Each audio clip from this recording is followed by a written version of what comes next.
It's time once again for your weekly weather forecast with Nebraska Extension Ag Climatologist and Market Journal Chief Meteorologist Al Dutcher. Al, we saw a few warmer days this week. What can we expect in the days ahead as people begin to prepare for Thanksgiving travel? Well, Bill, not overall a bad week. We did have that high wind event as we dealt through the midweek period, and that was in association with an upper air low moving across the extreme northern plains in southern Canada. Did bring some isolated blizzard conditions to portions of northeastern North Dakota, parts of the Prairie Province regions. But for us, what it really meant was just the high winds and a cool down in temperatures from very warm conditions in the 70s, and we've seen the drop into the 40s at post-frontal boundary currents. Now, as we go forward in time, right now, at least from the model standpoint, it looks like we should be fairly dry going through the holiday weekend. Most of the activity is going to be on the east and the west coast. That being said, at this time of the year, models can change on a dime. So pay particular attention to the weather, especially if you're heading westward, because we do have a storm system that will be moving into the western United States that is likely to push its way through the southern portions of California, and a lot of vacation, a lot of travel comes through that region, so that may be a problem coming back from the holiday weekends if you are traveling by air.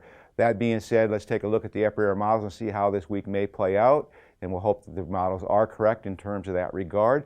First thing we'll draw your attention to is that we have a trough to our north, just a weak troughing pattern over the northern plains, kind of a zonal flow here in the center part of the country. So we should see some fairly nice conditions as high pressure for the most part remains to our north and to our east. Most of the precipitation that does occur in the United States is going to be in the Intermountain regions from the Central Rockies northward, and then this trough will start to deepen as it passes east of Nebraska, bringing much colder air to the portions of the upper Great Lakes and the Ohio River Valley. High pressure builds in with a cold front, start to see a cool down in temperatures from the 50s into probably the 40s as we go into Monday, with this very cool air coming straight southward. So eastern Nebraska is going to be at the forefront of this colder air. We'll see the warmer air return to western Nebraska as a high pressure ridge itself starts to build into our region. Most of the potential significant weather early in this period is going to be over the northeastern United States. We see that a trough tries to start building in the western United States, pushing out a little bit of energy, but because it's so diffuse, we're not going to get a lot of moisture return with the low pressure that's expected to develop over north central portions of Nebraska. Most of the precipitation will remain in the Great Basin region.